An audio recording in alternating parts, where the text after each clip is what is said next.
Universal Orlando is opening a brand new theme park for the 2025 season. It will be the third Universal park in Orlando when it opens. Epic Universe will feature 4 highly themed roller coasters upon its opening, ranging from family thrill coasters to extreme large-scale installations. We will break down each of these coasters in this video. The most unique coaster being built at this park is Donkey Kong Minecart Madness. This coaster is one of the most innovative we've seen from this decade, as it will be the first ever boom coaster. The boom coaster is a model patented and developed mostly in-house by Universal Creative. This coaster will feature ride vehicles in which the riders will not sit directly on top of the track like most coasters, but instead will be sitting in a carriage which sits above the actual track, attached by a boom on the side. It is sort of like a B&M inverted coaster train, but the track is below you instead of above you. Then there will be a false track, which is what the carriage will appear to be running on, while the real track is hidden below. And both the boom and false track are supposed to be completely hidden from view. This will allow the coaster to give the illusion that there are gaps in the track and that it is jumping between them. I'm not sure how realistic it is actually going to look from the vantage point of the ride vehicle, but I think it looks great from the off-ride footage that we've seen so far. I also wonder how much the general public will fall for this visual effect, and if they will think it is real to any degree. Now obviously this won't be the fastest or tallest coaster by any stretch, but I think it is such an innovative concept and will definitely be a hit at this new park. Universal, with the manufacturing help of Sansei Technologies, is really thinking outside the box here, and there's nothing I love to see more than people pushing the envelope when it comes to roller coasters. One thing that will be interesting to see is if this coaster experiences any sort of rattle, vibration, or shimmy along the layout. I'm sure Universal figured out how to take any sort of issue out of the equation, but any sort of imperfection will be amplified due to how much further riders are positioned from the track.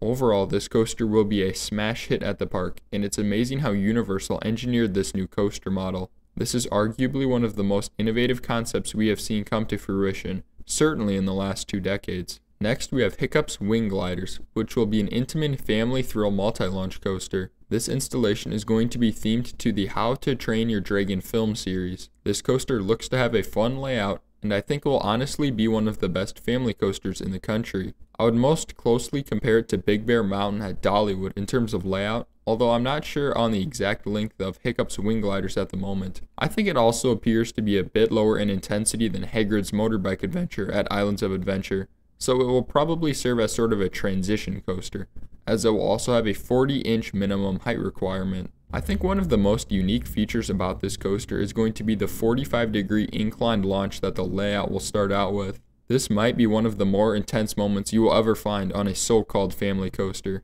However, what is really going to make Hiccups Wing Gliders such a great ride is the theming. Universal is going to theme this coaster like crazy, and that is what is going to make this another hit attraction at Epic Universe. Another family coaster being built at Epic Universe is Curse of the Werewolf.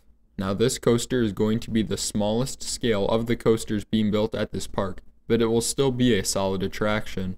It is going to be a Mock Rides launched spinning family coaster. I'm not exactly sure of the track length on this installation, but it is definitely very short and the layout is compact. This might be due to the fact that the location of Curse of the Werewolf was originally going to be home to a different attraction. However, at least based on the Amusement Insider unofficial rendering, which is probably fairly accurate, it will have a prime ride time of around 50 seconds. And that is not a bad number for a family coaster. They are able to have that much prime ride time with such a short length by incorporating a swing launch section into the middle of the layout. In terms of theming, I'm not sure how much artificial theming there will be relative to the other coasters we've mentioned, but I believe Universal instead will make this coaster feel like it is inside a forest by importing a bunch of mature trees. However, the swing launch sequence is going to take place mostly or completely inside a shed, so there might be a lot of theming and maybe a show scene inside there. And honestly, I feel the spinning element has the possibility to really add a lot to the experience of this attraction,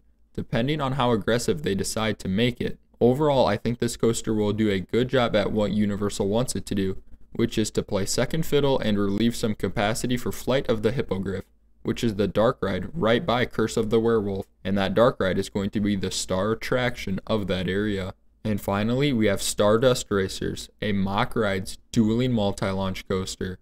This will have the potential to be one of the best coasters in the entire world, maybe even giving Velocicoaster, the legendary Intamin multi-launch coaster at Islands of Adventure, a run for its money. I do think Velocicoaster will still be a little bit better, but that is the quality of attraction we are talking about here with Stardust Racers. This attraction is going to be absolutely massive, with each of the two sides being over 5,000 feet in length.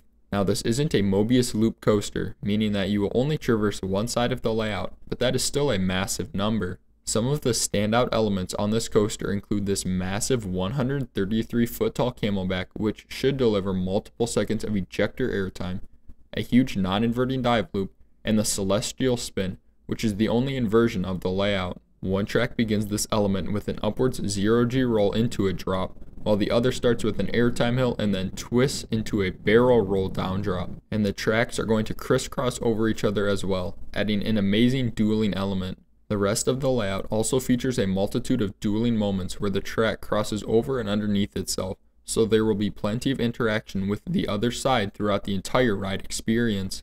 The other thing Stardust Racers is going to feature a lot of is airtime. There are so many different airtime moments sprinkled throughout the layout, from massive straight camelbacks to small outer banked airtime hills. If you want some currently operating coasters to compare Stardust Racers to, I'd go with a mix of mostly DC Rivals Hypercoaster at Warner Bros. Movie World in Australia, and a little bit of Hyperia at Thorpe Park in the United Kingdom. Overall, this should be an absolutely top tier coaster, and Universal is going to really have the extreme coaster market in Orlando cornered even more than they did before. And now, with them opening a third park, it's obvious that they're really trying to gain even more market share in the overall Orlando theme park market. Will they pass Disney in that in the near future? Almost certainly not, but it's clear that Universal is on the offensive right now. And that will do it for this video. If you have any thoughts about Epic Universe, leave them in the comments down below. And as always, thanks for watching.